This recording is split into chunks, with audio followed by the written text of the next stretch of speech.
All right. Good morning and welcome to I Am Sure Sports. As usual, I am your host, Management. I have set the microphone in a different, with a different angle this morning, hoping that you'll even get greater clarity as we share with you some meaningful content as it relates to football in Jamaica. Yes, indeed. I hope you enjoyed yesterday's video. And what I'm going to do, I got so many comments on it, so many likes on it. I'm going to be looking at a few of the comments and just share and give some feedback, right? And give my responses because some of them were in question form.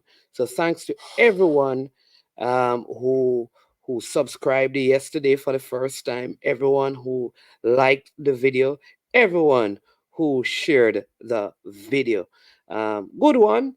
It was, like I said, I really like it, and I really like the engagement that we had uh, with that particular video. All right. Was it yesterday? May not have been yesterday. May have been the day before yesterday because I didn't do so. It may have been the Wednesday video where we spoke about Isaac Hayden and gave the quarterfinal draws. So I'm going to be looking at that and looking at some of the comments. Yes, and at the end of this video. But as usual, we want to thank the Most High God for giving us life.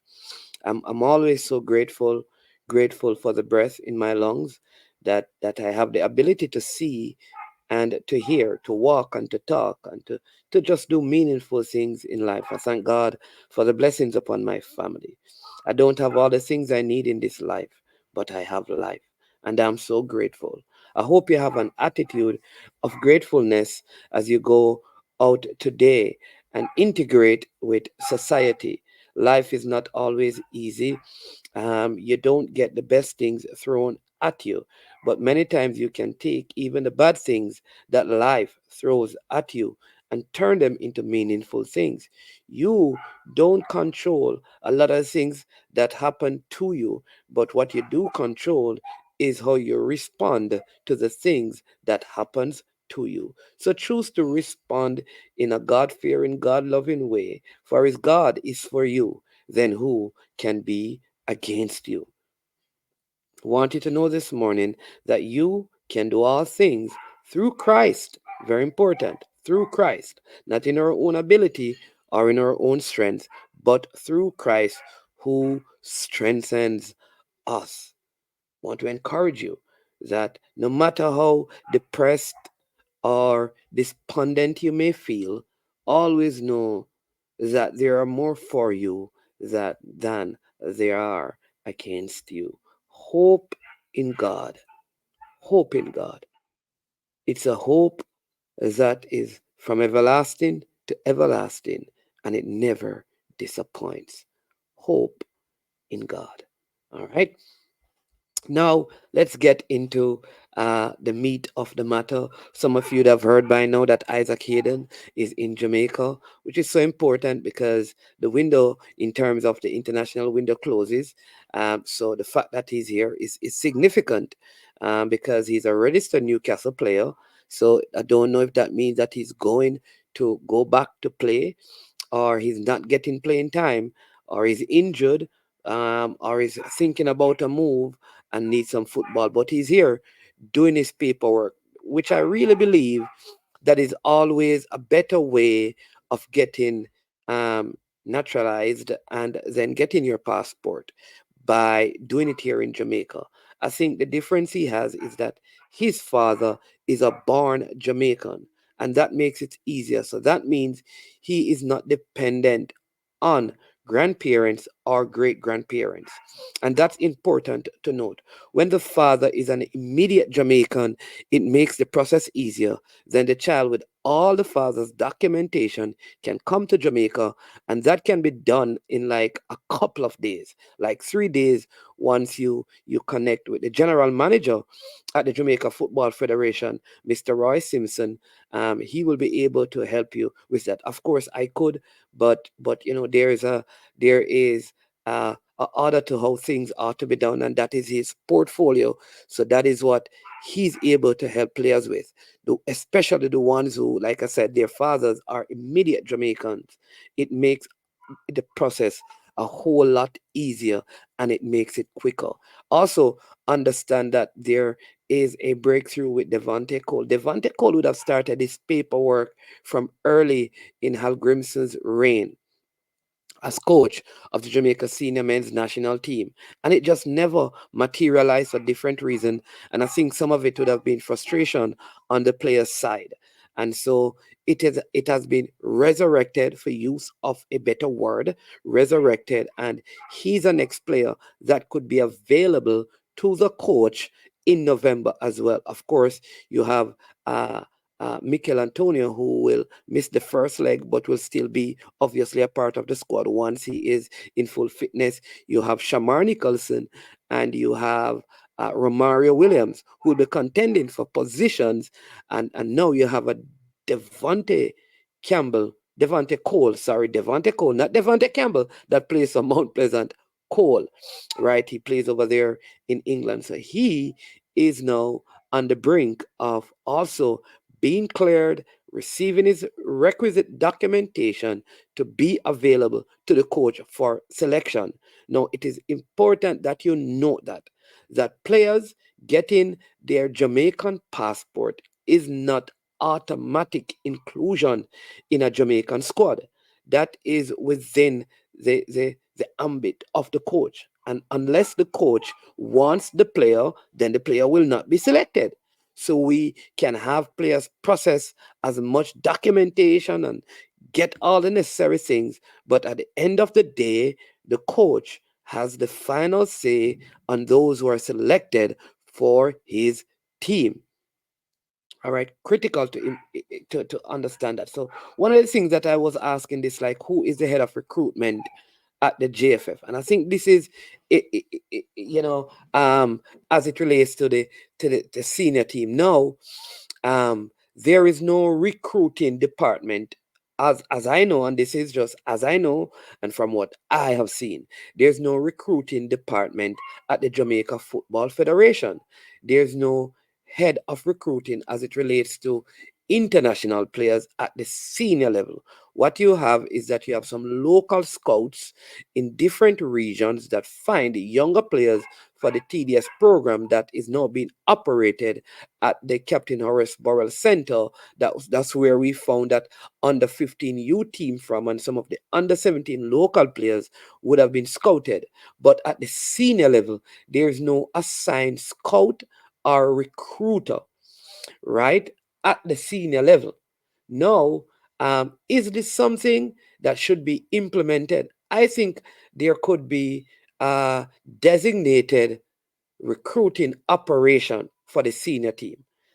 Of course, this must be in collaboration with the head coach.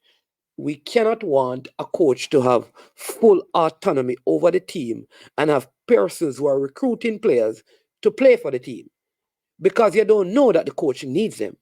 What I believe is the proper way to do it is, which is not recruiting, you know all the people who could represent Jamaica. That is not recruiting. That is identifying heritage and identifying nationality. It's not recruiting. Once you have done that, that is presented to a coach. A coach may look and say, I want this player, I want this player, I want this player. He then, based on his own assessment, can assign people who have contact with the players to reach out to them. And then that is followed up by persons within the JFF. Outside of that, you're going to have a very confused process. Now, I, for example, talk to players and say it in my own way without being given any authority by the Jamaica Football Federation. Of my own, I talk to player and try to convince them to switch nationality. However, I ensure that those players are aware that I do not select team I am not a coach. All I want to do is give them the option of representing Jamaica. And once that is done, then when a coach comes in, he will determine whether or not that player fits into his system or culture, or whether or not he wants the player to come and play with him. And I leave it at that. All right? Critical. So that is what I think the role and function should be. It's hard to have recruiters at the national level without the coach assigning them and having constant dialogue with them. All right. And then there has to be a script because you can't say everything and anything.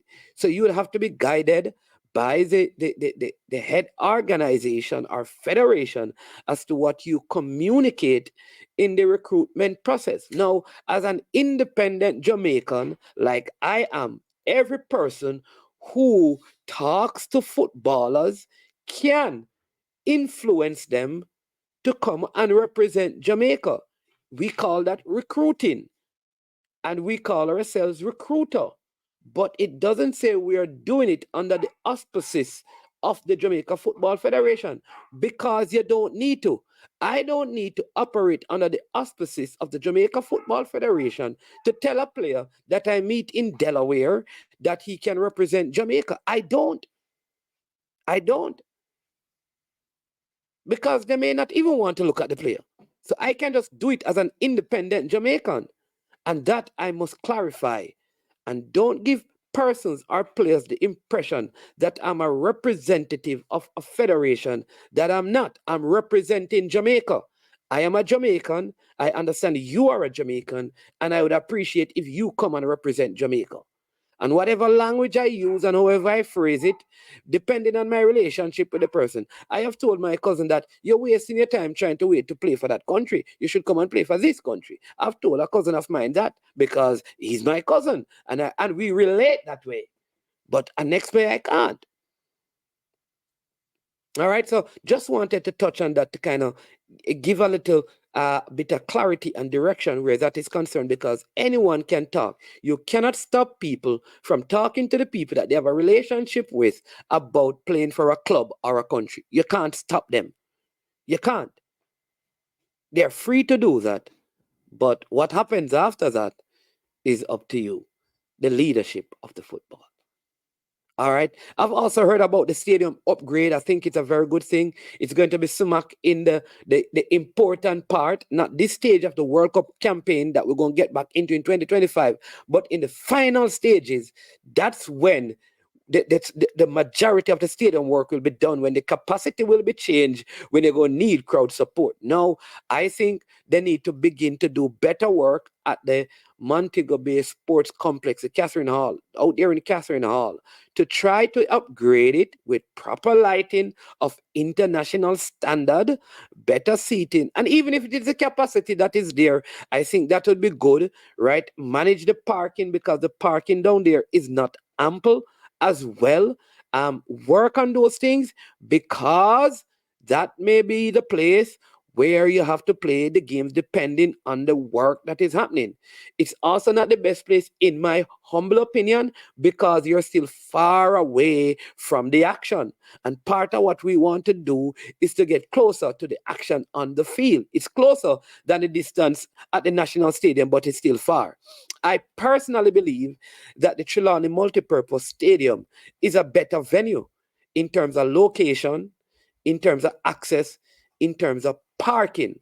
Now, I think the facility could be upgraded by using some of the things that you'll be taking out of the National Stadium and rework Catherine Hall. So I think what the government should have done first is upgrade Catherine Hall before they upgrade the National Stadium, meaning cover the entire thing, bring it to around 20 or 18 to 20,000 in capacity, in seating, with your boxes and all of that, right? Put proper lighting down there, meaning lighting so night games can be played. Let one of the clubs use it every now and then for JPL game. Fix the surface, right? And I think once you have done that, you transfer, you move the national team there, and track events are kept at Catherine Hall and then you work on the stadium.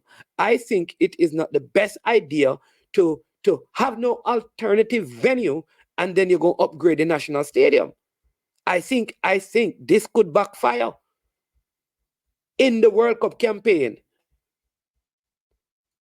I think it could backfire. So I would caution the government to look at it. Let's see what we can do. See if we can get a deal in to do some work at Catherine Hall and the Trelawney Multipurpose Stadium. And if you can get both of those upgraded, then you can just shut the stadium down for 6 or 8 months and do the work.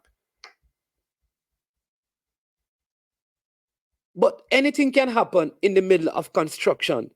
And you're leaving yourself. And we know that most projects in Jamaica, they go beyond the finishing point. I don't know. Someone would have to tell me one specific project by the government that was completed before the designated timeline or on the designated timeline.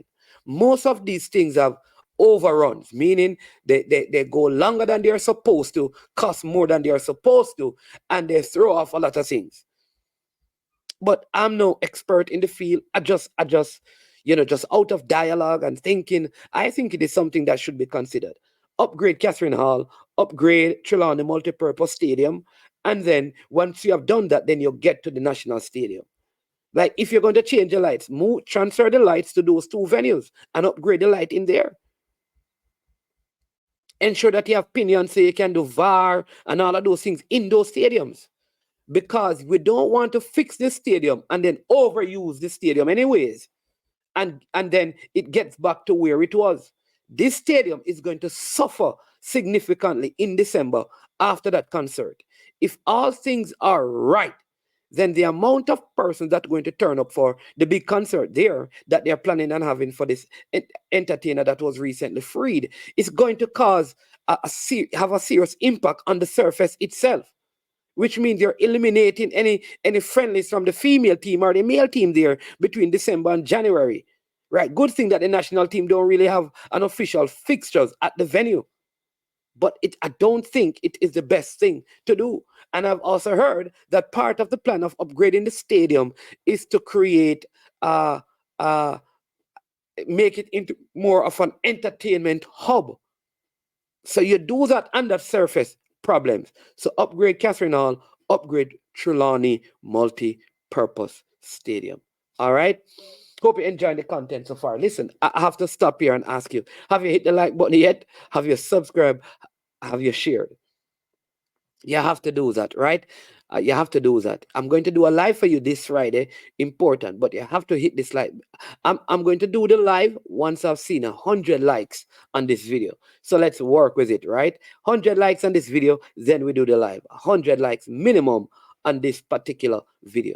All right. Finally, the JPL interesting game. I love the game with Arnett Garners and Mount Pleasant. I'm just going to speak to that one. Chopperton Maroons doing well as well. They defeated Humberland in the Clarendon Derby. But that Mount Pleasant game, I thought Mount Pleasant should have won the game. They need to fix what is happening in the striker position. I think they did well. Couple of mistakes that led to the goal.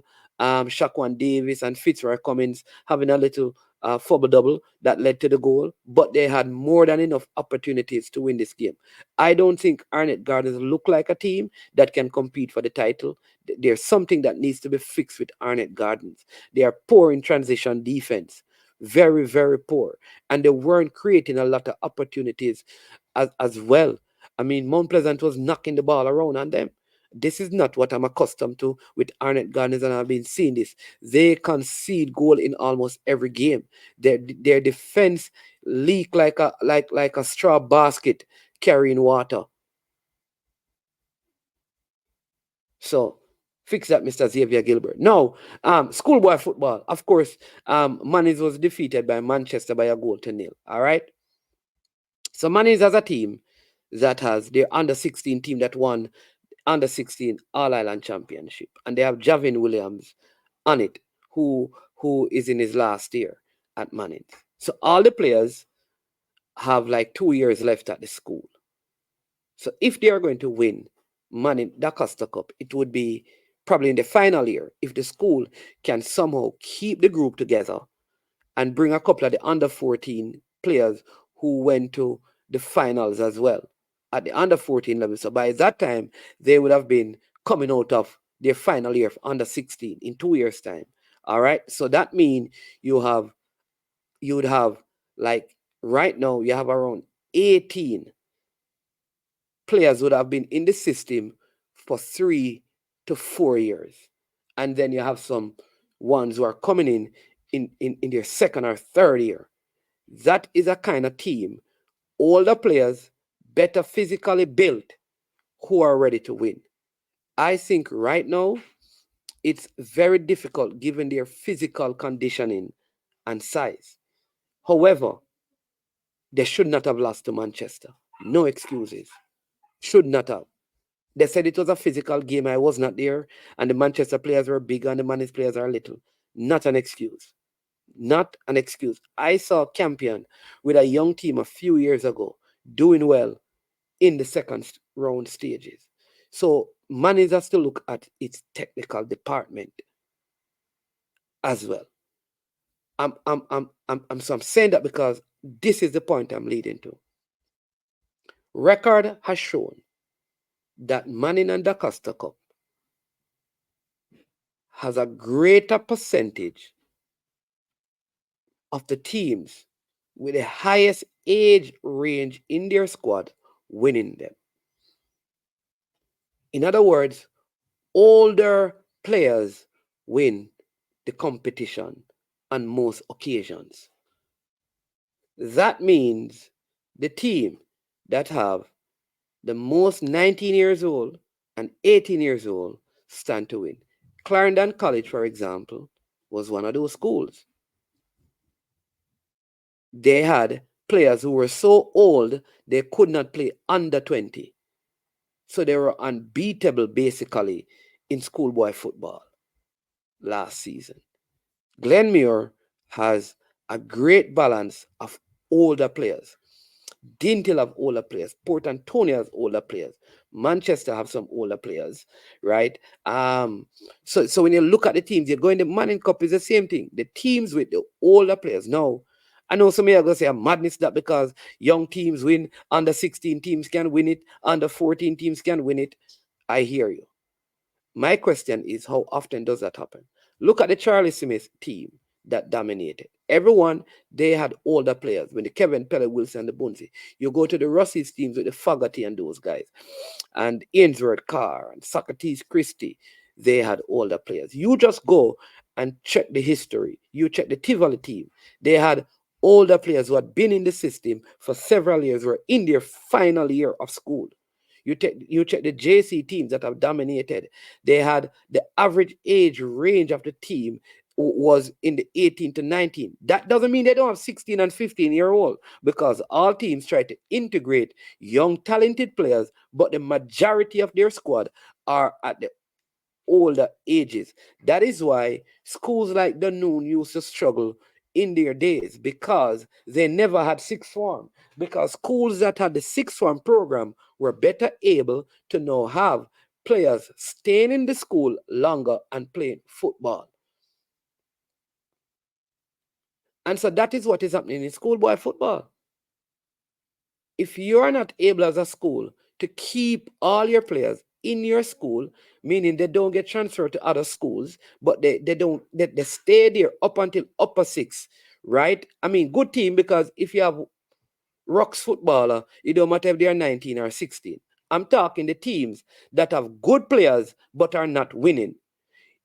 Oftentimes, it is because, again, you have younger players playing against 19 years old. And that is why, for a long time, and I will not relent from this, schoolboy football should not, there should be a different category. You cannot be 19 and be playing schoolboy football against 15 years old. That age range is too far. So either ISA is going to have a lower end cutoff or a higher end cutoff. In other words, if you are below a certain age, you're not allowed to play in the Manning Cup or the Costa Cup. If you can't do that, then you have to have a cutoff range. cut it at under 17. Now, here is the thing. People don't have to stop going to school because people always say, well, how that is going to work? How that is going to work? How is that going to work? How is that going to work? How is that going to work? That is not going to work. That is not going to work. How is that going to work? Because you them still go to school they're supposed to play. You don't have to play football or the track and field when you go to school. You don't go to school first to play football. You go to be educated. So if you are 18 or 19 and you're talented, you should not be playing schoolboy football.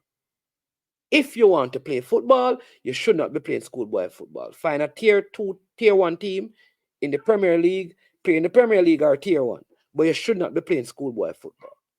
Unless, and I've said this before, ISA has our Intercal and ISA come together and the sixth form schools use those programs to play a competition against like the Brownstown Community College, Portmore Community College, under 23 competition for those guys within that age group, where you still have your JC, you still have your KC, the monies can enter, where the schools who have players 18 and 19 can play once they have enough players. But I think something needs to be done about this because all schools are not allowed to have players up until 19. I know the Ministry of Education is saying that people need to stay in school for up to that age group, but the people who play football not staying in school up until that age group, trust me, in schools that they are not winning and they don't have the educational academic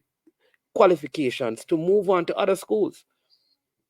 So there is the dilemma. But there is a higher percentage of teams with older players winning on average than teams with younger players. And if you can dispel those facts, let me know. All right, let me read some comments for you. Yeah. All right, this one says Shamar must not miss the next window. Come boss up US. All right, that's from Blue and Coco. That means that's a Chelsea man. I am not um, Dwayne Anderson says, I am not so excited about playing USA now. The team needs some more strength, not fully settled. I believe we can win though. All right. Winston Rodney says, how old is Isaac Hayden now? 29 years old. All right. This one says, man is man. Oh, yeah, I think I read that one. We need Mason Greenwood. Um, Somebody said, Nitro says, Tyree Saul and Janerio Johnsons are young but very talented CDMs. Brandon Cover and Dante Casanova as well. I think I read that a few weeks ago on the chat. All right. So just taking some of your comments. Yeah. So all right. So people, what are your thoughts? As usual, what do I ask you to do? I don't ask you for a lot. A simple ask you to subscribe, to like and share. Not a lot. I'm not a demanding person. I understand your limitations. But if you can do that, I would appreciate it. All right? So like, share, and subscribe. And if you can do that, I'll be certainly happy. I'm going to watch this video. It is now, you're going to see this video by around 9:30, somewhere around there, or 9:45. All right? Now, after that, if I see 100 likes before late afternoon, I'll come back on and I will do a live so you can interact with me. I talk about the EPL and other important factors. I am Management. This is I Am Sure Sports, and as usual, when it gets to the end of our program, you know how it goes. We say we are over and we are out of here as we play for you something from Tricknick because this video is powered by Tricknick Catering.